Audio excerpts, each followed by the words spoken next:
नमस्कार दोस्तों, स्वागत है आपका अपने YouTube चैनल पर। रेडियो जी आज 72वें बीपीएससी टेस्ट सीरीज का सबसे इंपॉर्टेंट करने वाला है, जो कि आपका होने वाला है खान सर के द्वारा जो 72वें बीपीएससी का टेस्ट होगा। टेस्ट नंबर आपका 18 देखेंगे। पार्ट 1 देखिए आपका हो चुका है। पार्ट 1 आज हम लोग कंप्लीट करेंगे। पार्ट 2 में आपका होने वाला है कितना से 75 नंबर प्रश्न से लेकर आपका 150 नंबर प्रश्न पूरा आपका कंप्लीट कराया जाएगा विथ डिफिनेशन के साथ में। ध्यान रखिएगा। अब भैया वीडियो को थोड़ा 1.25x पे देखिएगा, थोड़ा सा ज़्यादा बढ़िया रहेगा। चलिए चलते हैं, इधर उधर ज़्यादा करने से कोई फायदा नहीं है, बोलने से कोई फायदा भी नहीं है। चलते हैं प्रश्न नंबर 76 की ओर। चलिए यहाँ से शुरुआत करते हैं। देखिए 73 नंबर 74 75 हो चुका है आपका। 76 नंबर से देखते हैं। अगर अभी आप लोग चैनल को सब्सक्राइब नहीं किए भैया तो प्लीज़ चैनल को सब्सक्राइब कर लीजिए, चैनल के साथ में जुड़ जाइए। चलते प्रश्न नंबर 1 की ओर। बताइएगा, प्रिज्म से गुजरने वाले सफ़ेद प्रकाश को अपने घटक रंगों में विभाजित होना कहलाता है। बताइए क्या बोल रहा है। प्रिज्म से गुजरने पर सफ़ेद प्रकाश का अपने घटक रंगों में विभाजित होना कहलाता है। बताइए आपको क्या कहलाता है। ध्यान रखिएगा। तो इसका सही उत्तर जल्दी बताइए, कमेंट में आप लोग बताइए कि आप लोगों को पता है। तो ये आपका हो जाएगा विक्षेपण। ध्यान रखिए क्या कहलाएगा, तो आपका विक्षेपण कहलाएगा। देखिए प्रिज्म से गुजरने सफ़ेद प्रकाश को उनके 7 घटकों रंगों में विक्षेपण होता है। क्या होता है, विक्षेपण होता है। ध्यान में रखिएगा, क्योंकि प्रत्येक रंग अलग अलग मात्रा में क्या होता है, अपवर्तित या मुड़ता है। ध्यान रखिएगा। चलिए आगे बढ़ते हैं प्रश्न नंबर 77 की ओर। बताइएगा, देखिए पदार्थ की क्या अवस्थाओं के संबंध में निम्नलिखित कथनों पर विचार कीजिए। किसके बारे में, पदार्थ की अवस्थाओं के संबंध में। ध्यान रखिए, इसमें क्या बोला, ऊपर दिए गए कथनों में से कौन सा कथन आपका सही है। बताइए कौन सा कथन आपका सही है।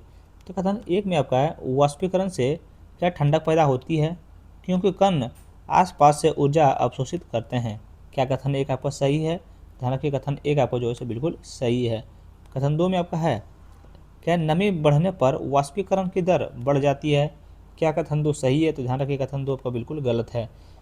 अगर इसका सही उत्तर देखेंगे तो क्या हो जाएगा। देखिए जैसे जैसे आर्द्रता बढ़ती है वाष्पीकरण की दर कम हो जाती है। क्या हो जाती है, कम हो जाती है। ध्यान में रखिए, यहाँ देखिए बढ़ जाती है, लेकिन नहीं, ये आपका जैसे जैसे वाष्पीकरण की दर बढ़ती है तो वह कम हो जाती है। ध्यान में रखिएगा, नमी बढ़ती है तो कम हो जाती है।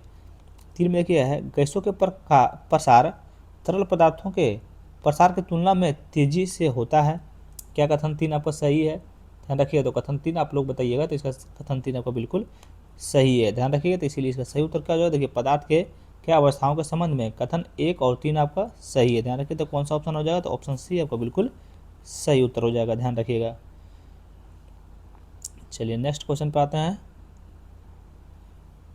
अगला नंबर प्रश्न देखिए आपका क्या बोल रहा है, रासायनिक अभिक्रियाओं के संबंध में निम्नलिखित कथनों पर विचार कीजिए। किसके बारे में, रासायनिक अभिक्रियाओं के संबंध में निम्नलिखित कथनों पर आपको विचार करना। ध्यान रखिएगा।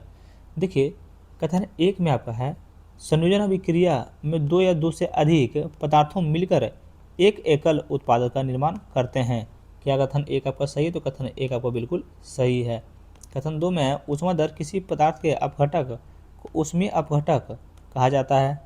क्या कथन 2 सही है। तो कथन 2 भी आपका बिल्कुल सही है। कथन 3 में है, देखिए रेडॉक्स अभिक्रिया में ऑक्सीकरण और अपचयन अलग अलग, क्या देखिए यहाँ अलग अलग तथा असंबंधित चरणों में होता है। ध्यान में रखिए, क्या कथन 3 सही है। तो कथन 3 भी आपका बिल्कुल सही है। ध्यान रखिएगा। कथन 4 में है, अरे माफ़ कीजिए भैया, कथन 3 जो है सो आपका बिल्कुल गलत है। कथन 3 आपका देखिए बिल्कुल गलत है, माफ़ कीजिएगा। देखिए अगर 3 का हम लोग सही उत्तर देखेंगे तो क्या जो रेडॉक्स अभिक्रिया में ऑक्सीजन और अपचयन के एक साथ होते हैं, अलग अलग चरणों में नहीं। यहाँ देखिए, यहाँ बोल रहा है, देखिए क्या बोल रहा है, अलग अलग तथा संबंधित चरणों में होते हैं, लेकिन अलग अलग चरणों में नहीं होते हैं। ध्यान में रखिएगा क्या होगा। देखिए रेडॉक्स अभिक्रिया ऑक्सीजन और अपचयन एक साथ होते हैं। ध्यान रखिएगा। 4 में आपका है, देखिए विगृत गंधिता भोजन में उपस्थित वसा एवं तलों में धीमे ऑक्सीकरण की प्रक्रिया है। ये कथन 4 आपका जो है सो बिल्कुल सही है। ध्यान रखिएगा। तो इसीलिए किसके बारे में, रासायनिक अभिक्रिया के संबंध में कथन 1 सही है, 2 सही है और 4 सही, 1 2 और 4, 3 आपका गलत है। ध्यान रखिए, तो कौन सा ऑप्शन हो जाएगा। तो ऑप्शन नंबर डी आपका बिल्कुल सही उत्तर हो जाएगा। चलिए नेक्स्ट क्वेश्चन आपका ये रहा। बताइएगा, हाइड्रोकार्बन के बारे में निम्नलिखित कथनों पर विचार कीजिए। किसके बारे में, हाइड्रोकार्बन के बारे में निम्नलिखित कथनों पर आपको क्या करना है, विचार करना है और बताना है आपको कि कौन सा कथन सही है। चलिए बताइए। देखिए कथन 1 में है, देखिए असंतृप्त हाइड्रोकार्बन में कार्बन परमाणुओं के बीच केवल एकल बंध होते हैं। ध्यान रखिए, जो कि कथन 1 आपका बिल्कुल गलत है। ध्यान रखिएगा। देखिए असंतृप्त हाइड्रोकार्बन में कम से कम एक दोहरा बंध या तिहरा बंध होता है। क्या होता है, देखिए यहाँ पे क्या बोल रहा है, एकल बंद होते हैं, एकल बंद ये आपका नहीं होते हैं। क्या होता है, देखिए एक दोहरा बंद होते हैं, तीसरा बंद होते हैं, ध्यान में रखिएगा। दो में आपका मीथेन एक संतृप्त हाइड्रोकार्बन का उदाहरण है, ये कथन आपका बिल्कुल सही है, ध्यान रखिएगा। तो इसीलिए इसका हाइड्रोकार्बन के बारे में कथन 2 आपका बिल्कुल सही है, तो इसीलिए इसका सही उत्तर आपका ऑप्शन नंबर बी आपका बिल्कुल राइट आंसर हो जाएगा। चलिए नेक्स्ट क्वेश्चन आपका देखिए क्या है, इनमें से अभिक्रिया के प्रकार और उसके उदाहरण का कौन सा युग्म सही सुमेलित है, यहाँ ध्यान दीजिए कौन सा सही सुमेलित है बताइए। बहुत बढ़िया क्वेश्चन है। देखिए एक में आपका संयोजन अभिक्रिया क्या दिया हुआ है, देखिए वायु में मैग्नीशियम रिबन का जलना, ये तो आपका बिल्कुल सही सुमेलित है। दो में अपघटन अभिक्रिया क्या कैल्शियम कार्बोनेट को गर्म करना, ये भी आपका बिल्कुल सही सुमेलित है। तीन में आपका है, ध्यान रखिए, अपक्षेपण अभिक्रिया क्या है, बेरियम क्लोराइड तथा सोडियम सल्फेट के विलयों को मिलाना, क्या कथन 3 आपका सही है, कथन 3 भी आपका बिल्कुल सही है। कथन 4 में संयोजन अभिक्रिया शरीर में भोजन को पचाना, क्या कथन 4 सही है, ध्यान रखिए बताइए जल्दी। कथन 4 जो है सबका बिल्कुल गलत है। देखिए भोजन का पाचन बड़ी अणुओं का छोटा अणुओं में टूटना है, जो एक विघटन प्रक्रिया है, ना कि संयोजन अभिक्रिया। क्या देखिए विघटन अभिक्रिया, ध्यान रखिएगा, संयोजन अभिक्रिया नहीं है ये, आपको विघटन प्रक्रिया ध्यान में रखिएगा। देखिए यहाँ पे अरे उल्टा हम काट दिए हैं, देखिए संयोजन काट को आपको यहाँ पे काट दीजिएगा, यहाँ लगा दीजिएगा, आप लिख देते हैं हम विघटन अभिक्रिया क्या है, शरीर में भोजन का पचना, ध्यान रखिएगा। चलिए आगे बढ़ते हैं, इसका सही उत्तर क्या होगा, तो 1, 2 और 3 आपका बिल्कुल सही है। चलिए अगला नंबर प्रश्न बताइए, दहन के संबंध में निम्नलिखित कथनों पर विचार करें। किसके बारे में, दहन के संबंध में निम्नलिखित कथनों पर विचार करें। इसमें क्या बोला, ऊपर दिए गए कथनों में से कौन सा कथन आपका सही है, कौन सा कथन सही है, तो देखिए कथन 1 में आपका है, मोमबत्ती की लौ अपनी सबसे क्या है अंदरूनी हिस्से में सबसे ज़्यादा गर्म होती है, क्या कथन 1 आपका सही है, तो कथन 1 आपका बिल्कुल गलत है। क्या बोल रहा था, मोमबत्ती की लौ अपने सबसे अंदरूनी हिस्से में सबसे ज़्यादा गर्म होती है, ये आपका गलत है। देखिए इसका सही उत्तर देखेंगे तो हम लोग क्या हो जाएगा, देखिए मोमबत्ती की लौ अपने सबसे बाहरी क्षेत्र में सबसे अधिक गर्म होती है, कहाँ सबसे बाहरी, देखिए कहाँ बोल रहा है सबसे, देखिए अंदरूनी हिस्से को आपका काट कर सबसे बाहरी हिस्से आपका सबसे ज़्यादा गर्म होती है, लगा दीजिएगा। 2 में देखिए प्रज्वलन ताप वह अधिकतम तापमान है जहाँ पर कोई पदार्थ जलना बंद कर देता है, कथन 3 भी आपका बिल्कुल जो है सो गलत है, ध्यान रखिएगा। 3 का उत्तर हम लोग देखेंगे तो क्या हो जाएगा, देखिए प्रज्वलन तापमान का वह न्यूनतम तापमान है जिस पर कोई पदार्थ आग पकड़ लेता है, ना कि वह अधिकतम तापमान पर जिस वह जलना बंद कर देता है, ध्यान रखिए ये ताप आपका बिल्कुल पकड़ लेता है, तो इसीलिए इसमें कोई भी सही नहीं है, तो इसीलिए इसका आंसर आपका ऑप्शन नंबर डी हो जाएगा, नहीं 1 नहीं 2, कोई भी सही नहीं है दहन के संबंध में। क्वेश्चन पे ध्यान रखिएगा, क्वेश्चन भूलिएगा तो क्वेश्चन चला गया आपके दिमाग से। देखिए अभिकथन 1 है, कारण आर है। अभिकथन 1 में क्या है, देखिए बैलिस्टिक मिसाइल की तुलना में हाइपरसोनिक क्या ग्लाइड व्हीकल को रोकना ज़्यादा मुश्किल होता है, तो देखिए क्या अभिकथन 1 सही है, तो अभिकथन 1 जो है आपका बिल्कुल सत्य है। कारण आर में यह हाइपरसोनिक रफ्तार से चलता है और वायुमंडल में ग्लाइड करते हुए अपनी दिशा बदल सकता है, क्या कथन 3 आपका सही है, कारण आर सही है, तो बिल्कुल कारण आर आपका जो है सो बिल्कुल सही है, तो इसीलिए इसका सही उत्तर कौन सा हो जाएगा, तो देखिए ए तो आर आपका तो सही तो है ही, लेकिन आर ए की सही व्याख्या भी आपका कर रहा है, ध्यान रखिए, तो इसीलिए इसका सही उत्तर आपका ऑप्शन नंबर ए बिल्कुल राइट आंसर हो जाएगा। नेक्स्ट क्वेश्चन देखिए आपका है, mRNA वैक्सीन के बारे में निम्नलिखित कथनों पर विचार करें। किसके बारे में, mRNA वैक्सीन के बारे में निम्नलिखित कथनों पर आपको विचार करना है, बताना है कौन सा कथन सही है, विचार नहीं करना सिर्फ बताना भी है आपको कौन सा कथन सही है। देखिए 1 में देखिए क्वेश्चन देखिएगा भैया, तो आपको पता रहेगा, तो क्वेश्चन एक बार देख के आपको समझ में आ जाएगा कि क्वेश्चन ये सही है या फिर गलत है। देखिए mRNA वैक्सीन शरीर में एक कमजोर जीवित वायरस को प्रवेश करके काम करती है, क्या बोल रहा है, mRNA वैक्सीन शरीर में एक कमजोर जीवित वायरस को प्रवेश करके काम करती है, नहीं भैया बिल्कुल गलत है, ये बिल्कुल गलत है। इसका सही उत्तर हम लोग देखेंगे तो क्या हो जाएगा, देखिएगा, देखिए mRNA क्या है, mRNA में कोई वायरस नहीं होता है, ना ही कोई जीवित और ना ही कोई कमजोर, ध्यान रखिएगा। देखिए mRNA में कोई वायरस होता ही नहीं है, बस इतना ध्यान रखिएगा। 2 में mRNA वैक्सीन किसी व्यक्ति के DNA को अस्थायी रूप से बदल देती है, ये भी कथन आपका बिल्कुल गलत है। देखिए दू का आंसर देखेंगे सही तो क्या होगा, देखिए mRNA कोशिका के केंद्रक में प्रवेश नहीं करता है और किसी व्यक्ति के DNA को नहीं बदल सकता है, ध्यान रखिएगा। तो इसीलिए इसका भी आंसर ऑप्शन नंबर डी हो जाएगा, नहीं 1 नहीं 2, कोई भी सही नहीं है।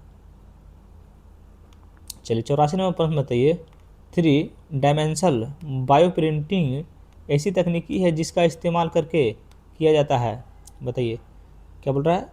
3 डायमेंशियल बायोप्रिंटिंग एक ऐसी तकनीकी है जिसका इस्तेमाल इनके लिए किया जाता है, बताइए किन के लिए किया जाता है। 3 डायमेंशनल बायोप्रिंटिंग किसके लिए इस्तेमाल किया जाता है, बस सीधा सीधा यही सवाल है।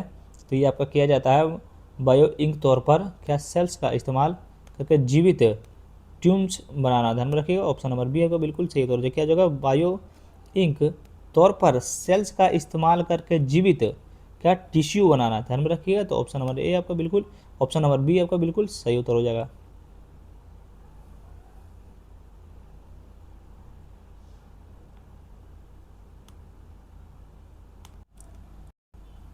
चलिए अगला प्रश्न देखिए आपका क्या है, बताइएगा। देखिए सोडियम आयरन क्या है, सोडियम आयरन बैटरी के बारे में निम्नलिखित कथनों पर विचार करें। माफ कीजिएगा थोड़ा पढ़ने में दिक्कत हो गया था, बोल रहा इनमें से कौन सा कथन सही है। चलिए बताना आपको सोडियम आयरन बैटरी के बारे में कौन सा कथन आपका सही है। बहुत बढ़िया क्वेश्चन है और बहुत ईजी क्वेश्चन है। बताइए देखिए कथन 1 में आपका है, देखिए सोडियम आयरन में बैटरी चार्ज को स्टोर और रिलीज करने के लिए लिथियम आयन का इस्तेमाल करती है, जो कि कथन 1 आपका जो है बिल्कुल गलत है, ध्यान रखिएगा भैया। भावावें में आप लोग को भड़कना नहीं है, बिल्कुल आपका गलत है। अगर इसका सही उत्तर हम लोग देखेंगे तो क्या होगा, देखिए सोडियम आयरन बैटरी में लिथियम आयरन के बजाय क्या होता है, सोडियम आयरन का उपयोग होता है, जो कि आवेश और संग्रहित और मुक्त करने के लिए इलेक्ट्रॉन के बीच गति करते हैं, ध्यान में रखिएगा। 2 नंबर का अगर इसका सही सोल्यूशन देखना फिर 5 सेकंड आप लोग वीडियो पीछे कर लीजिए भैया, तो फिर मज़ा आ जाएगा, फिर सुन लीजिएगा। देखिए सोडियम हीलियम की तुलना में कम पाया जाता है और अधिकतम महंगा है, क्या है, सोडियम लिथियम की तुलना में कम पाया जाता है और अधिक महंगा है, जो कि ये भी आपका बिल्कुल गलत है। देखिए सोडियम लिथियम की तुलना में कहीं अधिक प्रचुर मात्रा में और सस्ता है, क्या बोल रहा है, सस्ता या महंगा नहीं है, ध्यान रखिएगा। क्या बोल रहा है, सोडियम लिथियम की तुलना में कहीं अधिक प्रचुर मात्रा में और सस्ता है, क्योंकि इसके सामान्य नमक और समुद्री जल से प्राप्त किया जा सकता है। यही सोडियम आयन बैटरी का मुख्य आकर्षक है, ध्यान रखिएगा। तो इसीलिए इसका सही उत्तर हो जाएगा ऑप्शन नंबर डी हो जाएगा, ना ही 1 ना ही 2। आप लोग वीडियो 10 सेकंड के लिए पीछे कीजिए भैया, क्वेश्चन को फिर से एक बार देख लीजिए, फिर मज़ा आ जाएगा। देखिए स्मॉल मॉड्यूलर रिएक्टर इनमें से किस प्रक्रिया से बिजली पैदा करती है, बताइए। SMR इनमें से किस प्रक्रिया से बिजली पैदा करती है, किस प्रक्रिया से करती है, तो आपका नाभिकीय विखंडन से जो है आपका बिजली पैदा करती है, ध्यान रखिएगा। चलिए अगला 87 नंबर प्रश्न है, 6G टेक्नोलॉजी के बारे में निम्नलिखित कथनों पर विचार करें। किसके बारे में, 6G टेक्नोलॉजी के बारे में निम्नलिखित कथनों पर विचार कीजिए, बताइए इनमें से कौन सा कथन आपका सही है, बताइए कौन सा कथन सही है। तो कथन 1 में है, उम्मीद है कि 6G में 5G के मुकाबले ज़्यादा फ्रीक्वेंसी वाली क्या है, टेराहर्ट्ज तरंगों का इस्तेमाल होगा, ध्यान रखिएगा, जो कि कथन 1 आपका बिल्कुल सही है। कथन 2 में है, ज़्यादा फ्रीक्वेंसी वाली तरंगें ज़्यादा डेटा ले जा सकती है लेकिन कम दूरी तक ही जा पाती है, क्या बोल रहे, ज़्यादा फ्रीक्वेंसी वाले तरंगें ज़्यादा डेटा ले जा सकती है लेकिन कम दूरी तक ही जा पाती है, ये कथन आपका बिल्कुल सही है, ध्यान रखिए। 6G टेक्नोलॉजी के बारे में दोनों कथन सही है, तो इसीलिए इसका सही ऑप्शन क्या हो जाएगा, ऑप्शन नंबर सी आपका बिल्कुल सही उत्तर हो जाएगा। नेक्स्ट क्वेश्चन ये रहा आपका कंप्यूटर स्क्रीन पर, बताइए डिजिटल ट्विन को सर्वाधिक प्रयुक्त तरीके से निम्नलिखित में से किस तरह से बताया जाता है, बताइए। बताया जा सकता है या फिर बताया जाता है भैया एक ही बात है, मतलब किस तरह से बताया जा सकता है, तो किसी भौतिक वस्तु या सिस्टम का वर्चुअल की प्रतिकृति, ध्यान रखिए इसका सही उत्तर आपका ऑप्शन नंबर बी। देखिए क्या बोला, डिजिटल ट्विन को सर्वाधिक उपयुक्त तरीके से निम्नलिखित में से किस तरह बताया जा सकता है, तो किसी भौतिक वस्तु या सिस्टम की वर्चुअल प्रतिकृति प्रतिकृति में बताया जा सकता है, ध्यान रखिएगा। तो ऑप्शन नंबर बी आपका बिल्कुल सही उत्तर हो जाएगा। चलिए चलते हैं नेक्स्ट क्वेश्चन पे।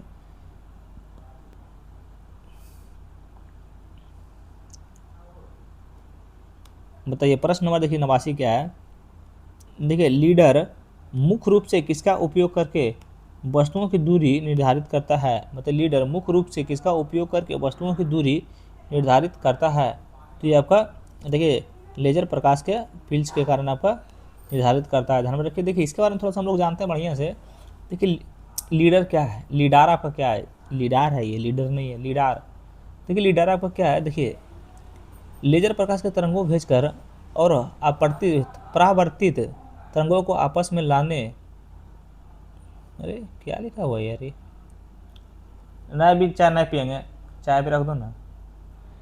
तो कहाँ था हम लोग, देखिए लीडार लेजर प्रकाश के तरंगों भेजकर जो परावर्तित तरंगों को वापस लाने में लगने वाले समय को मापक दूरी को मापता है, ध्यान रखिएगा, रडार।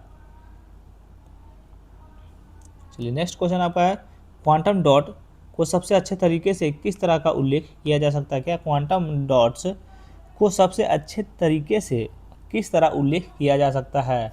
तो आपका खास तरंगों को रोशनी छोड़ने वाले छोटे सेमीकंडक्टर क्रिस्टल, ध्यान में रखिए। तो ऑप्शन नंबर ए आपका बिल्कुल सही उत्तर हो जाएगा। चलिए नेक्स्ट क्वेश्चन ये रहा आपका कंप्यूटर स्क्रीन पर। चलिए अगला नंबर प्रश्न बताइएगा। देखिए कितना बढ़िया क्वेश्चन है, मज़ा आ जाएगा ये क्वेश्चन करने के बाद। देखिए गुर्जन क्या है, इरुपू क्या, गुर्जन, इरुपू, पून और टून भारत के किस प्रकार के वनों से जुड़ी प्रमुख वृक्ष प्रजातियां हैं। बताइए जितना कुछ हम अभी बोले हैं भारत के किस प्रकार के वनों से जुड़ी प्रमुख वृक्ष प्रजातियां हैं, बताइए। तो ये आपका उष्णकटिबंधीय सदाबहार का जो है, देखिए क्या है, गर्जन, इरुपू, पून और टून भारत के उष्णकटिबंधीय सदाबहार वनों में पाई जाने वाली विशिष्ट वृक्ष प्रजातियां हैं, ध्यान रखिएगा। नेक्स्ट क्वेश्चन देखते हैं हम लोग। देखिए अगला नंबर क्वेश्चन क्या है, बताइएगा। सूची 1 और सूची 2 है। सूची 1 में क्या सतत विकास लक्ष्य है, सूची 2 में क्या फोकस क्षेत्र है। आप लोगों को क्या करना है, कुछ नहीं करना, बस मिलान करना है, ध्यान रखिए। देखिए क्या सतत विकास का लक्ष्य है और फोकस है। देखिए लक्ष्य 4 का किस में हो जाएगा, तो आपको गुरुत्वाकर्षण शिक्षा में हो जाएगा, गुरुत्वाकर्षण आपका शिक्षा में हो जाएगा, ध्यान रखिएगा। बताइए लक्ष्य 8 आपका हो जाएगा। देखिए उचित रोजगार और आर्थिक विकास कहाँ है, उचित रोजगार और आर्थिक विकास तो है ही ना। चलिए ऐसे सी भी देखते हैं। लक्ष्य 6 में क्या, स्वच्छ जल और स्वच्छता। स्वच्छ जल और स्वच्छता कहाँ है, स्वच्छ जल, देखिए ये आपका हो जाएगा 1 में। डी में होगी लक्ष्य 14 में क्या है, जल के नीचे जीवन, क्या देखिए पानी के नीचे जीवन, ध्यान में रखिएगा। और बाकी 8 में हो जाएगा, यहाँ देखिए सम्मानजनक काम और आर्थिक विकास, ध्यान में रखिएगा। तो इसीलिए इसका सही उत्तर आपका देखेंगे तो कौन सा हो जाएगा, तो ऑप्शन नंबर आपका सी हो जाएगा, ध्यान रखिएगा। चलिए नेक्स्ट क्वेश्चन आपका ये रहा कंप्यूटर स्क्रीन पे, भैया बताना है आप लोग को, एक सेकंड। अगला नंबर प्रश्न देखिए वायबिलिटी गैप फंडिंग के संबंध में निम्नलिखित कथनों पर विचार कीजिए। क्या है, वायबिलिटी गैप फंडिंग के संबंध में निम्नलिखित कथनों पर विचार करना है, निम्नलिखित कथनों पर आपको विचार करना है। इसमें क्या बोल रहा है, कौन सा कथन गलत है बताना है। देखिए कथन 1 में है, ये लंबी अवधि वाले इंफ्रास्ट्रक्चर प्रोजेक्ट के लिए क्या है, प्राइवेट संस्थाओं को आर्थिक सहायता देता है, जो कि कथन 1 आपका क्या है, बताइएगा क्या है भैया, जल्दी बताइए, सही है या गलत है। बिल्कुल आपका सही है। 2 में आपका है किसके बारे में, वायबिलिटी गैप फंडिंग के बारे में, तो देखिए यह उन प्रोजेक्ट्स के लिए हैं जो आर्थिक रूप से क्या है, फायदेमंद हैं, लेकिन उनके लिए कोई आर्थिक आधार नहीं है, ध्यान रखिए। कथन 2 जो है आपका बिल्कुल ये भी आपका गलत है गलत है भैया, ध्यान रखिएगा। देखिए इसका सही उत्तर हम लोग देखेंगे तो क्या, देखिए यह बयान स्थितियों को बिल्कुल उल्टे क्रम में प्रस्तुत करता है, विशेष रूप से उन अवसंरचनाओं परियोजनाओं के लिए जो आर्थिक रूप से उचित है लेकिन वित्तीय रूप से क्या व्यवहार है, ध्यान रखिएगा। इसका सही उत्तर हो जाएगा। चलिए इसका सही उत्तर कौन सा हो जाएगा, तो ऑप्शन नंबर ए हो जाएगा, क्योंकि केवल 1 आपका बिल्कुल सही है, सॉरी ये बोल रहा कौन सा ऑप्शन गलत है, यहाँ ध्यान दीजिएगा कौन सा ऑप्शन गलत है, तो गलत तो आपका दो है, तो ऑप्शन नंबर बी होगा, आपका बी होगा, ध्यान रखिएगा। चलिए नेक्स्ट क्वेश्चन ये रहा आपका कंप्यूटर स्क्रीन पे, बताइएगा भैया। देखिए हाल ही में लॉन्च की गई क्या आइकोमेडेक्स इंडेक्स सीरीज में निम्नलिखित में से कौन सा कमोडिटी शामिल नहीं है। बताइए हाल ही में लॉन्च की गई क्या आइकोमडेक्स इंडेक्स सीरीज में निम्नलिखित में से कौन सी कमोडिटी शामिल नहीं है। कौन से शामिल नहीं है, तो प्राकृतिक गैस जो है आपका शामिल नहीं है। चलिए बताइए, आंख बंद कीजिए, बताइए तो क्वेश्चन क्या था पहले। आप लोग क्वेश्चन भूल गए होंगे, खाली आंसर पर ध्यान दे रहे होंगे, क्वेश्चन आप भूल जाइएगा तो कैसे मजा आएगा, मज़े नहीं आएगा पढ़ने में। ध्यान रखिएगा, आपको क्वेश्चन पे ध्यान रखना पड़ेगा। अब यहाँ पे ऑप्शन डी देख रहे हैं आप, प्राकृतिक गैस। अब ये तो देखिए क्वेश्चन क्या था, क्वेश्चन ज़्यादा ध्यान नहीं रखना है। देखिए यहाँ क्या रखना है, आइकोमेडेक्स इंडेक्स सीरीज में, बस इतना याद रखना है, कौन शामिल नहीं था, बस इतना याद रखना है। बाकी सोना आपका बिल्कुल शामिल था, तांबा आपका बिल्कुल शामिल था, ध्यान रखिएगा। कच्चा तेल आपका बिल्कुल शामिल था, ध्यान रखिएगा। ये तीनों जो है आपका बिल्कुल शामिल था, अब प्राकृतिक गैस आपका शामिल नहीं था, नहीं था, ध्यान रखिएगा। चलिए 95वां प्रश्न देखिए, इनपुट टैक्स क्रेडिट्स क्या है मैकेनिज्म के बारे में नीचे दिए गए कथनों पर विचार करना है। क्या बोला, इनपुट टैक्स क्रेडिट्स मैकेनिज्म के बारे में नीचे दिए गए कथनों पर विचार करना है। ध्यान रखिएगा कि कौन सा कथन आपका गलत है। यहाँ देखिए कौन सा कथन गलत है ये बताना आपको। देखिए क्या है, टैक्स पेयर ज़्यादातर इनपुट पर आईटीसी का दबाव कर सकते हैं। रियब उन चीज़ों को खास तौर पर क्या है नेगेटिव लिस्ट में शामिल है। ध्यान रखिएगा, कथन एक जो है आपका बिल्कुल सही है। कथन दो में है, यह ग्रुप कंपनियों के बीच सेवाओं पर इनपुट टैक्स क्रेडिट के विवरण को आसान बनाता है। ये भी कथन आपका बिल्कुल सही है, ध्यान रखिएगा। तो इसीलिए क्रेडिट इनपुट क्रेडिट मतलब ध्यान रखिएगा आईटीसी के बारे में कौन सा कथन सही है, दोनों कथन बिल्कुल आपका सही है। क्वेश्चन पे ध्यान रखिएगा, हम हर बार बोलते हैं भैया क्वेश्चन पे ध्यान रखना है, क्वेश्चन पे ध्यान रखना है। नेक्स्ट क्वेश्चन देखिए आपका ये रहा, बताइए भारत का पहला सरकारी बैंक माने जाने वाले क्या अन्योन्य कोऑपरेटिव बैंक लिमिटेड इनमें से किस शहर में स्थित है। चलिए चैनल को सब्सक्राइब कीजिए। तो पहले इसका आंसर बताने से पहले भैया तुरंत चैनल को सब्सक्राइब करिए, 1 सेकंड में कर लीजिए भैया, लाइक भी कर दीजिएगा भैया, उसका बगल में लाइक बटन भी होगा आपके पास, समझें। तो इसका सही उत्तर क्या हो जाएगा, तब का बड़ोदरा हो जाएगा, ध्यान रखिएगा। देखिए ICBL किस शहर में स्थित है, तो आपका बड़ोदरा में आपका स्थित है। चलिए आगे बढ़ते हैं नेक्स्ट क्वेश्चन की ओर।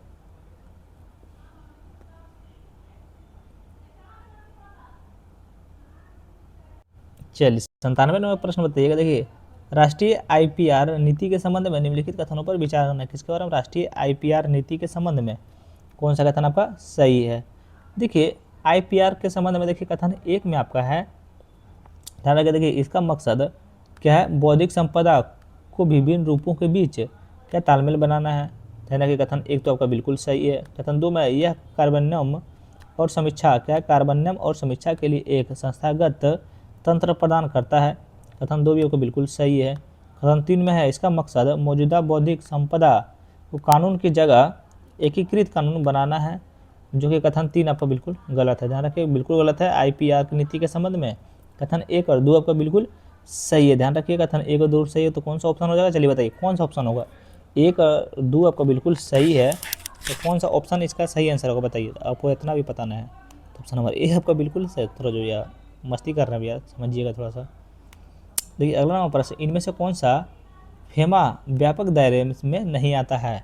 बताइए इनमें से कौन सा फेमा के व्यापक दायरे में नहीं आता है, कौन सा नहीं आता है। तो ये आपका विदेशी मुद्रा से जुड़े अपराधों के लिए क्या आपराधिक मुकदमा है, ध्यान में रखिएगा। तो ऑप्शन नंबर सी आपका बिल्कुल सही उत्तर हो जाएगा। चलिए नेक्स्ट क्वेश्चन आपका है 99 नंबर। देखिए मांग फलन के संबंध में निम्नलिखित कथनों पर विचार कीजिए। क्या मांग फलन के संबंध में निम्नलिखित कथनों पर आपको विचार करना है, कौन सा कथन आपका गलत है। ध्यान रखिए कौन सा कथन गलत है। कथन एक में, यह किसी वस्तु की मांगी गई मात्रा और उसकी कीमत के बीच संबंध को दर्शाता है। कथन एक आपका बिल्कुल सही है। कथन दो में है, यह मान लिया जाता है कि आय पसंद और न्याय की वस्तुओं की कीमतों पर स्थिर रहती है। क्या कथन दो सही है, तो कथन दो भी आपका बिल्कुल सही है। तो इसीलिए इसका मांग फलन के संबंध में कथन दोनों सही है। याद कर लीजिएगा आप लोग। तो ये ऑप्शन नंबर बी या सी आपको बिल्कुल सही उत्तर हो जाएगा। अगला नंबर प्रश्न बताइए, मांग की कीमत क्या है? लोग को जो मांग की कीमत लोच के संबंध में निम्नलिखित कथनों पर आपको विचार करना है। ध्यान रखिएगा कौन सा कथन सही है, खाली कथन है तो ये कर रहा भैया। एक में है, यह कीमत में बदलाव के प्रति मांगी गई मात्रा की प्रतिक्रियाशील को मापता है, जो कि कथन एक आपका बिल्कुल सही है। कथन दो में है, इसे मांग में क्या प्रतिशत बदलाव को कीमत में प्रतिशत बदलाव से भाग देकर निकाला जाता है, ये भी कथन आपका बिल्कुल सही है। एक भी सही है, दो भी सही है। तीन में, यह आय में बदलाव के प्रति मांग को प्रतिक्रिया को मापता है, ये कथन आपका बिल्कुल गलत है। मांग की कीमत में कौन कौन सा सही है? तो एक और दो आपका, मांग की कीमत में एक और दो सही है। तो ऑप्शन नंबर ए आपका बिल्कुल सही उत्तर हो जाएगा। उतना हम लोग को देखना नहीं भैया, क्योंकि उतना टाइम है नहीं, बहुत ही नज़दीक आ गया। और अभी तक चैनल को सब्सक्राइब नहीं किया भैया, तुरंत चैनल को सब्सक्राइब कर लीजिए। देखिए, जब पूंजी को स्थिर रखा जाता है तो श्रम का सीमांत उत्पाद किसके बराबर होता है? मतलब किसके बराबर होता है? तो आपका उत्पादन में बदलाव को श्रम में बदलकर भाग देना है, ध्यान रखिएगा। बताइए, कॉन्स्टेंटेंस रिटर्न्स टू स्केल CRS के संबंध में निम्नलिखित कथनों पर विचार करिए। CRS के संबंध में निम्नलिखित कथनों पर विचार करिए। हिंदी थोड़ा पढ़ लीजिएगा भैया। देखिए, इनमें से कौन सा कथन सही है? कॉन्स्टेंट रिटर्नर्स टू स्केल, थोड़ा मुंह नहीं खुल रहा है भैया। देखिए, कथन एक में आपका है, देखिए, आउटपुट उसी अनुपात से बढ़ता है। क्या आउटपुट उसी अनुपात में बढ़ता है जिस अनुपात में सभी इनपुट बढ़ते हैं? ये कथन एक आपका बिल्कुल सही है। कथन दो में, यह तब होता है जब एक इनपुट को बढ़ाया जाता है जबकि अन्य इनपुट अपरिवर्तित रहते हैं। ध्यान रखिए, यह कथन आपका भी बिल्कुल जो है सो गलत है। खा गए ना धोखा भैया। तीन में, यह उत्पन्न के सभी कारकों में क्या अनुपातिक परिवर्तन से जुड़ा है? बिल्कुल गलत है। इसीलिए इसमें बोला कौन सा सही है CRS के संबंध में? तो कथन एक आपका बिल्कुल सही है। कथन एक सही है। बताइए, ऑप्शन में हमने है, बताइए। देखिए, ये भी गलत है, ये भी गलत है, ध्यान रखिएगा, दोनों गलत है। ये आपका एक जो है सो बिल्कुल सही है। एक सही है, लेकिन आंसर इसमें कौन सा बोल रहा है? कौन सा कथन आपका सही है? कथन एक में है, ये नहीं है। चलिए, इसको छोड़ देते हैं भैया। इसका आप लोग थोड़ा सा आंसर बताइएगा। तो एक दोनों में प्रश्न का आपको देखिएगा कौन सा सही है, थोड़ा बताइएगा कमेंट बॉक्स में।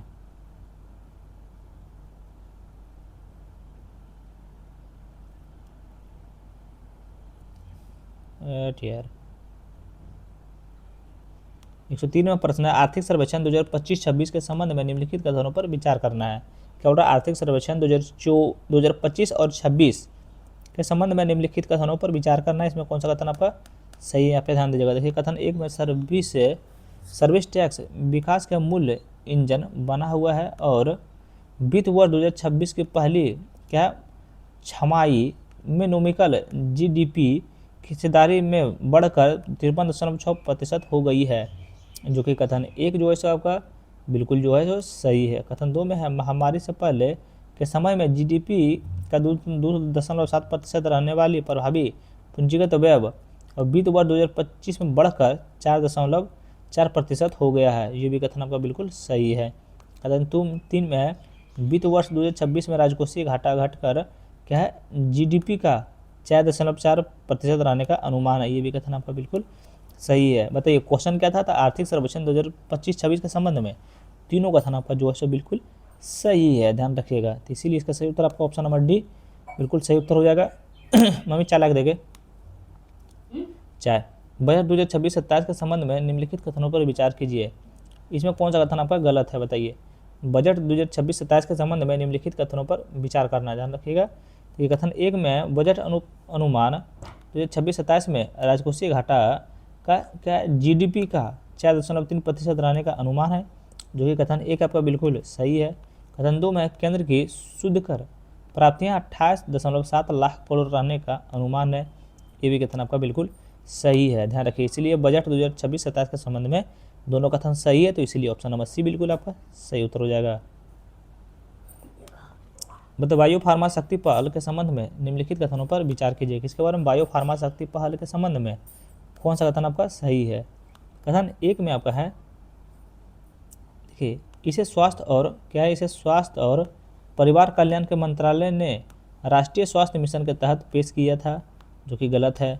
जिसमें सरकार ने 5 वर्ष में 10,000 करोड़ खर्च करने के साथ इस पहल की घोषणा की है, जो कि बिल्कुल सही है।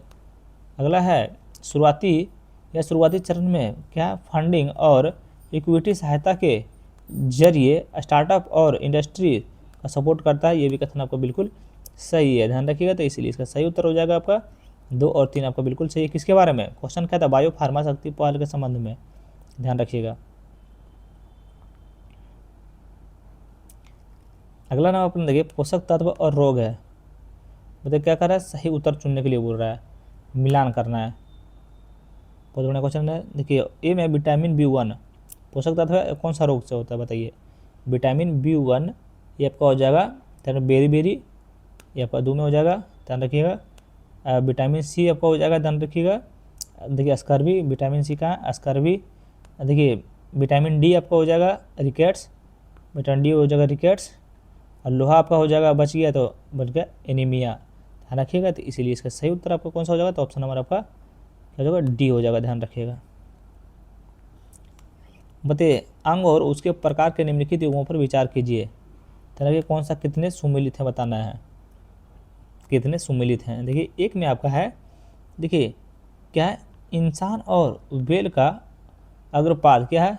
समजात अंग, बिल्कुल आपका सही है, ध्यान रखिएगा। 2 में आपका है, ध्यान रखिए पक्षी और कीट के पंख क्या समजात अंग, ये आपका बिल्कुल सुमिलित नहीं है, ध्यान रखिएगा। देखिए इसका हम लोग सही उत्तर देखें तो वे एक दूसरे के समजत हैं और उनकी संरचनाएं अलग अलग है, लेकिन तो कार्य उड़ना भरना एक समान है, ध्यान रखिएगा। 3 में है इंसानों को क्या अम्पेडिक्स, ये क्या है? अवशोषित अंग, क्या ये आपका सही सुमिलित है? ध्यान रखिए, तो ये आपका बिल्कुल सही सुमिलित है। 4 में आपका है चमगादड़ और पक्षी का पंख समरूप अंग, ये आपका बिल्कुल सुमिलित नहीं है। देखिए इसका देखिए दोनों एक ही समान के मूल संरचना वाले संशोधित अग्रपाद हैं, क्या है? अग्रपाद हैं, इसीलिए समजात हैं, ध्यान रखिएगा। तो इसीलिए इसमें कितना सुमिलित है? केवल 2 सुमिलित है, ध्यान रखिएगा। कौन कौन सा सुमिलित है? तो 1 और 3 आपका बिल्कुल सही सुमिलित है। बताइएगा। देखिए इंसानों में बच्चों का लिंग उस क्या है क्रोमोसोम में तय होता है जो किससे प्राप्त होता है? बताइए इंसान में बच्चे का लिंग उस क्रोमोसोम से तय होता है, किससे प्राप्त होता है? बताइए आपका किससे प्राप्त होता है? सबको पता है, पिता के शुक्राणु से आपका प्राप्त होता है, ध्यान रखिएगा।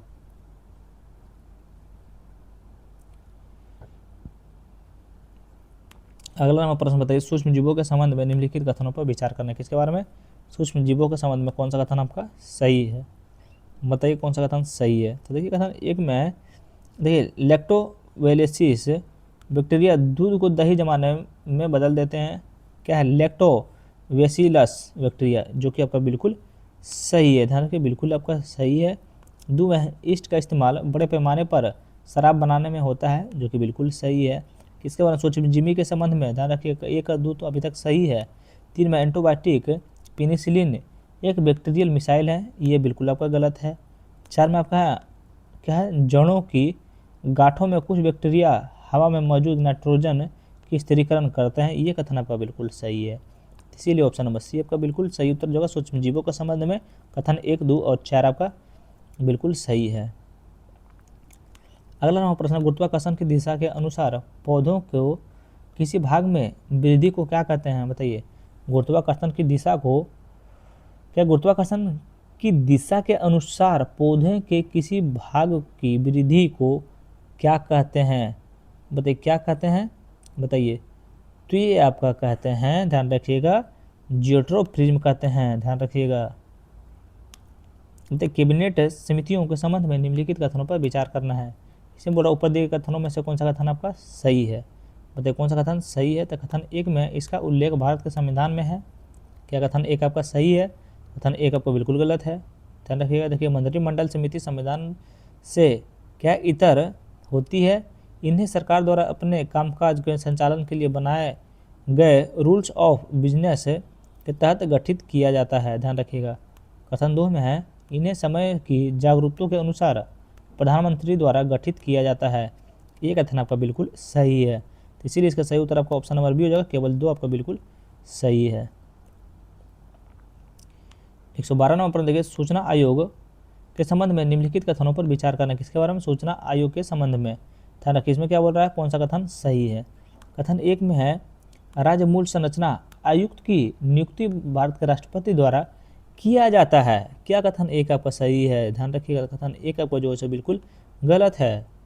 देखिए राज्य, इसका सही उत्तर हम लोग देखेंगे तो क्या हो जाएगा। देखिए राज्य का मुख्य सूचना आयुक्त और राज्य सूचना आयुक्त की नियुक्ति राष्ट्रपति नहीं बल्कि राज्यपाल करते हैं। यहाँ राष्ट्रपति हटा दीजिएगा, यहाँ लिख दीजिएगा राज्यपाल। राज्यपाल करते हैं। 2 में आपका है इनका कार्यकाल और वेतन और केंद्र सरकार द्वारा तय किया जाता है। ये कथन आपका बिल्कुल सही है, इसीलिए ऑप्शन नंबर बी आपका बिल्कुल सही उत्तर हो जाएगा।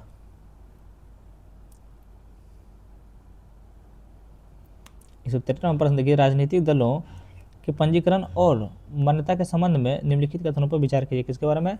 राजनीतिक दलों के पंजीकरण और मान्यता के संबंध में निम्नलिखित कथनों पर आपको विचार करना है। ध्यान रखिएगा इसमें क्या बोल रहा है, कौन सा कथन सही है। कथन 1 में राजनीतिक दलों का पंजीकरण जनप्रतिनिधित्व अधिनियम 1951 के तहत किया जाता है। बिल्कुल सही है। 2 में आपका चुनाव चिन्ह का आरक्षण 1968 के एक आदेश से नियंत्रित होता है। रखिए बिल्कुल आपका सही है, तो दोनों कथन आपका बिल्कुल सही है। ध्यान रखिए राजनीतिक दलों के पंजीकरण और मान्यता के संबंध में दोनों कथन सही है, याद कर लीजिएगा, भूलिएगा नहीं। देखिए संविधान का कामकाज का समीक्षा करने वाले राष्ट्रीय आयोग के संबंध में निम्नलिखित कथनों पर विचार करना है, बताना कि कौन सा कथन सही है। तो बताइए कथन 1 में देखिए आपका बोल रहा है इसे साल 2000 में स्थापित किया गया था, जो कि कथन 1 आपका बिल्कुल सही है। कथन 2 में इसका अध्यक्ष भारत के पूर्व न्यायाधीश होते थे। बिल्कुल आपका गलत है। देखिए इसका जो है, देखिए समस्तीपुर में एक जनसभा में प्रधानमंत्री ने हाल ही में शुरू किए गए नेशनल मखाना बोर्ड को मखाना किसानों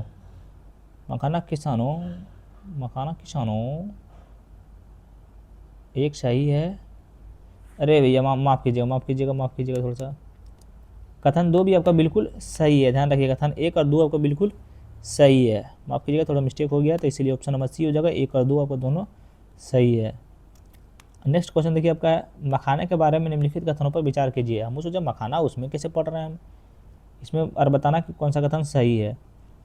देखिए कथन 1 में मिथिला मखाना का 2022 में जीआई टैग मिला है, ये सबको पता है, बच्चा को पता है इसके बारे में।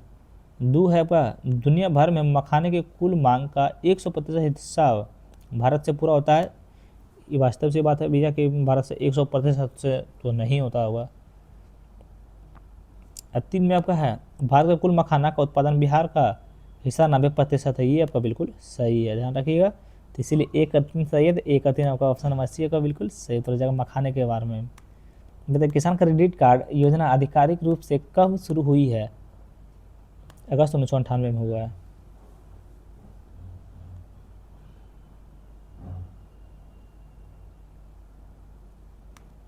बताइए पटना में वेटनरी कॉलेज की स्थापना के लिए कौन सी संगठित समिति गठित की गई थी? बताइए 1927 में पटना में क्या वेटनरी कॉलेज की स्थापना के लिए कौन सी समिति गठित हुई थी? सबको पता है गणेश दत्त समिति आपका जो है गठित हुई थी, ध्यान रखिएगा।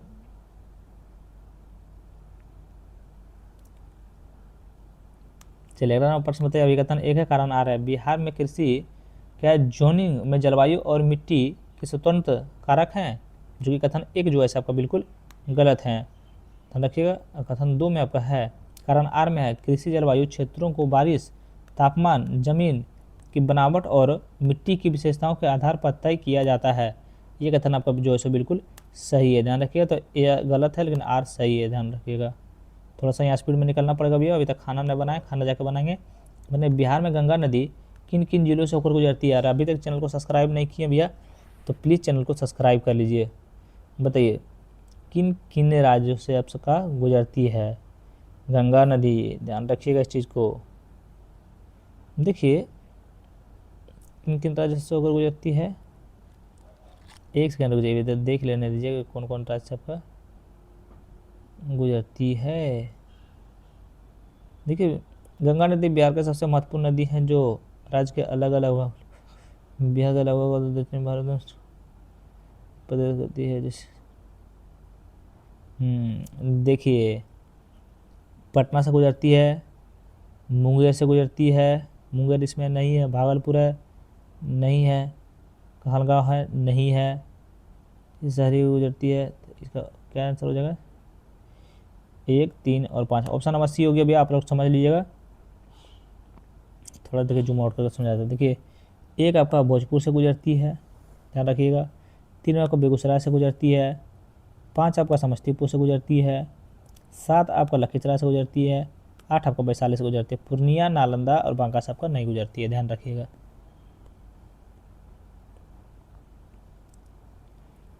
बताइए 120वां प्रश्न, बिहार की नदियां और उनकी सहायक नदियों के निम्नलिखित युग्मों पर विचार करें। बताइए कि बिहार की नदियां और उसकी सहायक नदियों के निम्नलिखित युग्मों पर विचार करना है। इसे बताइए कौन सा, कितने सुमेलित हैं, बताना आपको कितने सुमेलित हैं। 120 नंबर प्रश्न आपका है।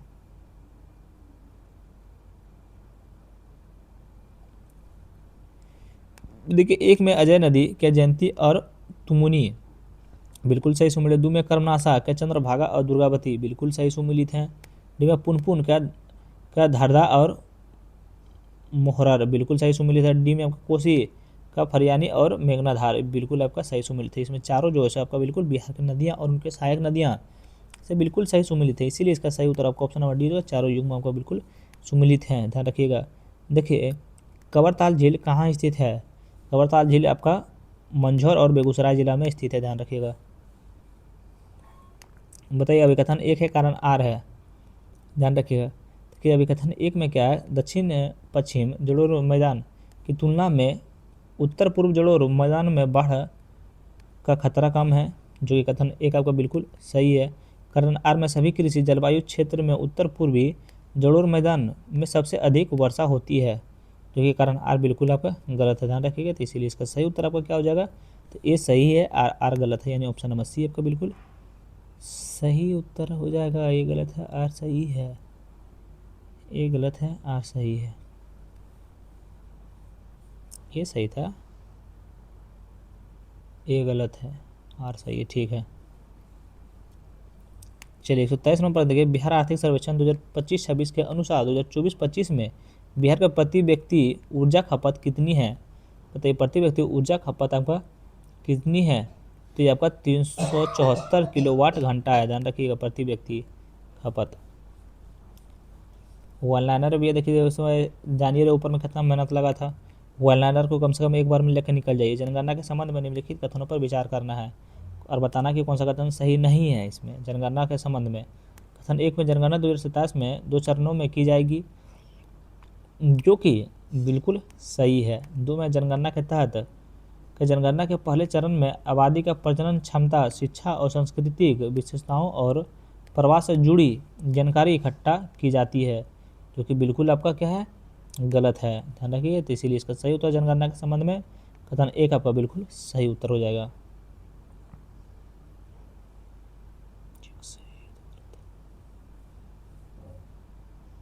अच्छा, माफ़ कीजिएगा भैया, इसमें बोला कि कौन सा सही नहीं है, कौन सा सही नहीं है, तो ऑप्शन नंबर बी होगा, केवल 2 आपका सही नहीं है। 125 नंबर देखिए, बिहार आर्थिक सर्वेक्षण 2025-26 के संबंध में निम्नलिखित कथनों पर विचार कीजिए, बताना कि कौन सा कथन सही है। विचार करिए और बताइए बिहार आर्थिक सर्वेक्षण के संबंध में कौन सा कथन सही है। कथन 1 में बिहार राज्य बीज निगम लिमिटेड ने सभी जिलों के किसानों के लिए बीजों की शुल्क होम डिलीवरी की व्यवस्था की है। होम डिलीवरी की व्यवस्था आपका की है, क्या कथन 1 आपका सही है? ध्यान रखिएगा, क्या कथन 1 सही, जल्दी बताइए। तो कथन 1 आपका पहला बयान बिल्कुल सही है। कथन 2 में आपका है, बिहार के तीसरे राज्य हैं जो बीजों की होम डिलीवरी की सुविधा देता है। कथन ये भी आपका बिल्कुल आपका गलत है, बिल्कुल तो इसीलिए इसका सही उत्तर आपका ऑप्शन नंबर ए हो जाएगा, केवल 1 सही है भैया। क्या बिहार आर्थिक सर्वेक्षण 2025-26 के संबंध में कथन 1 आपका बिल्कुल सही है। चलिए नेक्स्ट क्वेश्चन आपका ये रहा, कंप्यूटर स्क्रीन पर जल्दी बताइए। क्वेश्चन आपका क्या है, ध्यान से सुनिएगा। देखिए, बिहार के दीघा कंकड़बाग क्या इंटीग्रेटेड वेस्ट वाटर परियोजना को 2026 में निम्नलिखित में से कौन सा अंतर्राष्ट्रीय मान्यता मिली है? बताइए इसका सही आपको ये रहा ऑप्शन आपके कंप्यूटर स्क्रीन पर। ऑप्शन ए में है world water excellence award. Option B में है sustainable cities award. Option C में है waste water project of the year award.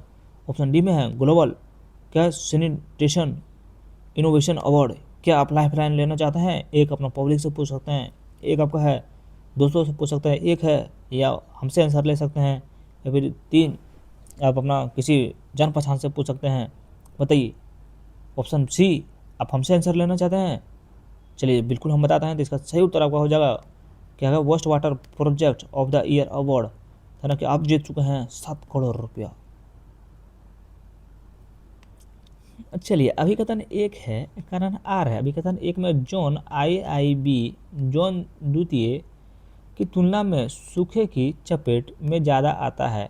कारण आर में जॉन IIB है क्या? 3B है, 3B में काफ़ी कम बारिश होती है और यहाँ पानी की कमी वाले वर्षा ज़्यादा आते हैं। ध्यान रखिएगा। तो इसीलिए इसका सही उत्तर आपका ऑप्शन नंबर ए हो जाएगा। ए और आर दोनों सही है और आर ए की सही व्याख्या करता है। बताइए अभिकथन 1 है, कारण आर है। अभिकथन 1 में क्या है, ग्रेडेड रिस्पॉन्स एक्शन प्लान के 4 चरण में बांटा गया है जो धीरे धीरे सख्त होते जाते हैं। ये कथन आपका जो है बिल्कुल क्या है, सख्त होते हैं, बिल्कुल सख्त होते हैं। कारण आर में हर चरण को वायु प्रदूषण की गंभीरता के आधार पर लागू किया जाता है और यह दिल्ली NCR में बिगड़ते एयर क्वालिटी इंडेक्स क्या AQI के स्तर से जुड़ा होता है। ये भी कथन आपका जो है भैया बिल्कुल आपका सही है, ध्यान रखिएगा। और आर जो है ए की आपका सही व्याख्या भी करता है, इसीलिए ऑप्शन नंबर ए आपका सही होगा। बताइए केंद्रीय मंत्रिमंडल के बीमा कंपनियों के प्रत्यक्ष विदेशी निवेश क्या FDI की सीमा को किस प्रतिशत तक बढ़ाने का प्रस्ताव को मंजूरी दी है? तो आपका 100% बढ़ाने की मंजूरी दी है। बताइए पशुपालन आंकड़े 2025 की निम्नलिखित जानकारी पर विचार करें। सूची का पशु धन उत्पाद है और अग्रणी राज्य है और वैश्विक स्तर पर रैंकिंग है।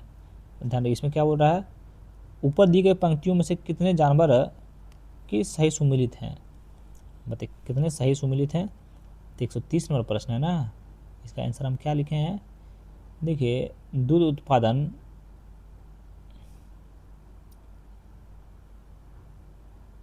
चलिए इसका आंसर भैया आप लोग कमेंट बॉक्स में बताइए। इसका आंसर देखिए हमको पता नहीं है और कुछ हमको समझ में भी नहीं आ रहा है क्वेश्चन के बारे में हमको थोड़ा सा। शायद इसका क्या हो जाएगा, ऑप्शन नंबर ए में देखिए हो जाएगा वर्ष 2024-25 के दौरान कितना था कुल उत्पादन 247.87 मिलियन टन का अनुमान था। ध्यान रखिएगा जो दूध के उत्पादन में पहले स्थान पर था। देखिए दूध का स्थान में तो भारत का पहला स्थान पर है, तो यही तो आपका गलत हो गया। अंडा के उत्पादन में देखिए कितना था, अंडा के उत्पादन में कितना 149.11 अरब है। ध्यान रखिएगा अंडा के उत्पादन में आपका दूसरे स्थान पर है, अंडा के स्थान में आपका दूसरे स्थान पर है, ये भी बिल्कुल आपका गलत है। मांस हो गया, मांस का उत्पादन 10.50 टन रहने का अनुमान है, ये आपका चौथे स्थान पर है। तो ये सी जो है आपका बिल्कुल सही है, चौथे स्थान पर है। ध्यान रखिएगा। राज्य देख लीजिए इसमें कौन सा है, इसका मांस का उत्पादन में सबसे बड़ा राज्य कौन सा है? पश्चिम बंगाल। नहीं बिल्कुल ये गलत है आपका, यहाँ बोला पश्चिम बंगाल यहाँ, लेकिन आपको उत्तर प्रदेश दिया हुआ है। डी में आपका है ऊन पे उत्पादन में इतना पिछले वर्ष में इतना वृद्धि सकारात्मक देता है, 9वें स्थान पर है और राजस्थान। ये देखिए डी आपका बिल्कुल सही उत्तर हो जाएगा। 130 का आंसर हो जाएगा ऑप्शन नंबर डी, यानी केवल एक आपका सुमिलित है। बहुत मेहनत लगा भैया इसमें, चैनल को सब्सक्राइब करिए दीजिएगा, यहाँ पे एकदम नहीं छोड़िएगा भैया। बताइएगा किस टेक्नोलॉजी दिग्गज ने डेटा इंटेंसिव AI वर्कलोड को आवंटित ले जाने के लिए आधारित तौर पर प्रोजेक्ट का सेनकेंचर का अवधारण किया है? सेनकेंचर का अवधारण किया है तो आपका गूगल का किया, ध्यान रखिएगा। बताइएगा जगह, राज्य और उसकी जुड़ी हर घटनाओं के पहल इन युग्मों पर विचार करें। ध्यान रखिएगा इसमें बोल रहा है कि राज्य, स्थान है, आकार, क्रम और फल है। चलिए इसको मिलान करना है। बहुत बढ़िया क्वेश्चन आया है, बहुत बढ़िया क्वेश्चन। देखिए पटना हो गया, पटना के होता है 6ठी भारतीय ओपन एथलेटिक्स मीट हो जाएगा। कहाँ ये आपका? पहली बैठक इंडियन एथलेटिक्स की मेजबानी प्लांट। देखिए विदर्भ, विदर्भ आपका क्या हो गया? देखिए पहला के केंद्रित इस्पात संयंत्र, पहला देखिए एकीकृत और आंसर भी देख लेते हैं भैया इसका कौन सा सुमित। चलिए इसका आंसर आप लोग कमेंट बॉक्स में बताइए। चलिए तो हमको, क्योंकि यहाँ पे देखिए भैया थोड़ा माफ़ कीजिएगा, इसका आंसर हमको समझ में नहीं आ रहा है, इसका आंसर भी मेरे पास नहीं है। जिसका आंसर था हम बताते गए थे, क्योंकि सोल्यूशन देखिए मेरे पास रहता नहीं है। जितना मैं ये चैट जीपीटी से पूछते हैं वही हम आंसर आप लोग को बताते हैं। तो हाल ही में संपन्न हुए कि चेस ई पोटस वर्ल्ड कप 2025 के बारे में निम्नलिखित कथनों पर विचार कीजिए। ध्यान में रखना, निम्नलिखित कथनों पर आपको विचार करना है। कौन सा कथन सही है? तो कथन आपका देखिए एक में है, यह टूर्नामेंट सऊदी अरब के रियाद में आयोजित किया गया था, बिल्कुल सही है। 2 में है, मैग्रोस कार्लेस ने टीम को फाल्कनर्स में क्या अलीराज फैराज को हरा कर पहला खिताब जीता था, बिल्कुल सही है। इसलिए ऑप्शन नंबर सी आपका बिल्कुल सही उत्तर हो जाएगा। देखिए फिर आ गया वही मूड खराब करने वाला क्वेश्चन आ गया है। क्या है? सूची 1 में देखिए पुरस्कार का प्रकार है और पुरस्कार पाने वाला है क्षेत्र है। फिर वही क्वेश्चन आ गया है, फिर वही क्वेश्चन। देखिए एक में आपका विज्ञान के रत्न प्रो क्या जयंती विष्णु नार्लिकर मनोप्रांत भौतिकी, ये आपका बिल्कुल सही सुमिलित है। बी में आपका विज्ञान श्री डॉक्टर यूसुफ मोहम्मद शेख और परमाणु ऊर्जा, क्या ये सुमिलित है? ये भी बिल्कुल आपका सही सुमिलित है, ध्यान रखिएगा। सी में आपका विज्ञान युवा डॉक्टर सत्येंद्र कुमार क्या है? मंगरोठिया भौतिक विज्ञान, क्या ये आपका सही सुमिलित है? ये आपका बिल्कुल सही सुमिलित नहीं है, ध्यान रखिएगा। चलिए आगे बढ़ते हैं। इसका सही उत्तर हो जाएगा ऑप्शन नंबर बी, केवल 2 आपका बिल्कुल सही सुमिलित हैं। देखिए हाल ही में भारत का कौन सा राज्य संशोधित भारत नेट योजना को अपने पूरे क्षेत्र में सफलतापूर्वक लागू करने वाला पहला राज्य बन गया है? मतलब पहला राज्य बन गया तो आपको पंजाब बन गया है, ध्यान रखिएगा। बताइए इंडिया मेरीटाइम वीक 2025 के दौरान भारतीय अंतरिक्ष जलमार्ग प्राधिकरण ने पूर्वोत्तर में क्या अंतर्देशीय जलमार्ग और कनेक्टिविटी को बढ़ावा देने के लिए कितने मूल्य को एमयू पर हस्ताक्षर किए हैं? मतलब क्वेश्चन थोड़ा सा लंबा भी है, थोड़ा सा आप लोग एक बार फिर से भी पढ़ लीजिएगा। 3000 करोड़ ध्यान में रखिए, क्वेश्चन को एक बार फिर से आप लोग पढ़ लीजिएगा। इनमें से किस संस्थान ने भारत के पहले क्या MWH scale vanadium redox flow battery system का उद्घाटन किया है? फ्लो बैटरी सिस्टम का उद्घाटन किया है तो आपका NTPC NETRA क्या है? नेग्रेट नोएडा, ध्यान में रखिए। ऑप्शन नंबर डी आपको बिल्कुल सही उत्तर होगा। बताइए निम्नलिखित में से किस देश को USA का प्रमुख गैर नाटो सहयोगी नामित किया गया है? बताइए निम्नलिखित में से किस देश को USA का प्रमुख गैर नाटो सहयोगी देश नामित किया गया है? तो ये आपका संयुक्त सऊदी अरब को किया गया है, आपका मिस्र को किया गया है और आपका जॉर्डन को किया गया है, ध्यान रखिए। तो ऑप्शन नंबर डी आपका बिल्कुल सही उत्तर हो जाएगा। चलिए नेक्स्ट क्वेश्चन आपका देखिए, सीमा पार सैन्य झड़पों के कारण हाल ही में चर्चा में रहा ऐतिहासिक प्रे क्या है बिहियर मंदिर किस देश में स्थित है? बिहियर, यहाँ ध्यान दीजिएगा, प्रेस बिहियर मंदिर किस देश में स्थित है? किस देश में स्थित है? तो आपका कंबोडिया में जो है सो स्थित है, ध्यान रखिएगा। बताइए प्राकृतिक विश्व धरोहर स्थलों की 2025 की IUCN वैश्विक समीक्षा किस भारतीय स्थल को अच्छा दर्जा दिया गया है? बताइए अच्छा दर्जा दिया गया है तो आपका कंचनजंगा नेशनल पार्क को अच्छा दर्जा दिया गया है। बताइए 15,425 कितना न्यूनतम मान जोड़ा जाना चाहिए ताकि नंबर 12, 15, 18 हो जाए? देखिए यहाँ से आ गया मैथ भैया, तो आप लोग इसका खुद सॉल्व कीजिएगा। इसका सही उत्तर हम बताते हैं तो ऑप्शन नंबर ए हो जाएगा। चलिए अगला नंबर प्रश्न देखिए 142 नंबर प्रश्न, इसका सही उत्तर आपका कौन सा होगा? तो इसका सही उत्तर आपका हो जाएगा ऑप्शन नंबर सी हो जाएगा, ध्यान रखिए 0 होगा, ध्यान रखिएगा। चलिए अगला नंबर प्रश्न देखते हैं 143 नंबर प्रश्न, इधर भी आपको खुद सॉल्व करना पड़ जाएगा। देखिए 143 नंबर प्रश्न, देखिए कितना इजी क्वेश्चन देखिए सब है। क्या बोल रहा है? एक बस 648 किलोमीटर की दूरी तय करती है। यदि बस की चाल 18 मीटर प्रति सेकंड है तो दूरी तय करने में कितना समय लगेगा? ध्यान रखिए बहुत इजी क्वेश्चन। देखिए दूरी कितना है, बस देखिए यहाँ सॉल्व करते हैं। दूरी एक बार कितना है 648 किलोमीटर है। बराबर कितना मीटर हो गया, इसको किलोमीटर का मीटर में बतलिएगा तो वो 64,000 कितना हो जाएगा, इकाई दाएँ सैकड़ा हज़ार 10 लाख 6,48,000 हो जाएगा। ध्यान में रखिएगा मीटर हो जाएगा, यहाँ मीटर लिख दीजिएगा। ठीक है, अब बताइए चाल कितना है। चाल आपका बराबर हो गया देखिए 18 मीटर प्रति सेकंड हो गया। ध्यान में रखिए मीटर प्रति सेकंड हो गया। बताइए समय बराबर क्या होता है, समय बराबर दूरी बाय चाल हो गया। समय बराबर दूरी बाय चाल हो गया। अब इतना कर दीजिए, देखिए कितना है 64, बताइए ये दूरी कितना है 64,008 कितना मीटर हो गया बाय 18, इतना हो गया, हुआ ना। इतना बराबर कितना हो गया 3600 सेकंड हो गया। इतना बराबर कीजिएगा तो 3600 सेकंड हो गया, इतना भाग दीजिएगा तो कितना हो जाएगा, ध्यान में रखिएगा कितना हो जाएगा 36,000 सेकंड हो जाएगा। ध्यान में रखिएगा। देखिए अब 36,000 सेकंड को क्या कीजिएगा, थोड़ा सा देखिए यहाँ क्या करें अब, देखिए यहाँ थोड़ा लिखते हैं। अब यहाँ पे क्या कीजिएगा, देखिए 36,000 जो हो गया सेकंड, इसको आप कर दीजिएगा बराबर 36,000। ध्यान रखिए 36,000 बाय कितना हो जाएगा, ये 3600 हो जाएगा, बराबर कितना हो जाएगा 10 घंटा हो जाएगा। देख लीजिएगा, देखिए बना दिए हैं, कितना इजी क्वेश्चन है, 10 घंटा हो जाएगा। ऑप्शन नंबर सी आपका बिल्कुल सही उत्तर होगा।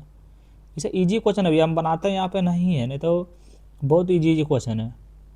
बताइए देखिए 144 में प्रश्न देखिए आपका कितना इजी है, बताइए। देखिए चलिए ये भी बनाइए देते हैं। बताइए सीमा और रीमा, क्वेश्चन पे ध्यान दीजिएगा। ये क्या है, सीमा और रीमा। ध्यान रखिए कितना 4:4:6। तरह को बताइए सीमा और रीमा का कार्य क्षमता का अनुपात कितना है, तब का है देखिए 6:4 बराबर 3 तो उसको काट दीजिएगा तो इतना होगा। ध्यान रखिएगा। अब देखिए धनराशि बंटवारा 3.2 हो गया है। ध्यान रखिएगा। अब देखिए सीमा का हिस्सा कितना है, देखिए सीमा का हिस्सा पर कितना हो जाएगा 3/5 गुने कितना है 3600, ध्यान रखिए बराबर 2100 रुपया हो जाएगा, 2160 रुपये हो जाएगा। तो 2160 ऑप्शन नंबर डी हो जाएगा। क्वेश्चन पे ध्यान दीजिएगा तभी बनेगा। चलिए 145 नंबर का आंसर क्या होगा, तो ऑप्शन नंबर आपका बी बिल्कुल सही उत्तर हो जाएगा। चलिए 146 नंबर का आंसर क्या होगा, तो ऑप्शन नंबर आपका बी। बहुत इजी क्वेश्चन भी है, ये सब एक लाइन में बनने वाला क्वेश्चन है। 147 नंबर का आंसर हो जाएगा, ऑप्शन नंबर ए हो जाएगा। 148 का आंसर आपका ऑप्शन नंबर बी हो जाएगा। 149 नंबर का आंसर क्या हो जाएगा, तो 149 का आंसर ऑप्शन नंबर डी हो जाएगा। चलिए और आज का आखिरी नंबर प्रश्न है 150 का आंसर आपका ऑप्शन नंबर ए हो जाएगा। चलिए वीडियो अगर आप लोग को अच्छा लगा तो please like comment share and subscribe जरूर करें। Thank you so much.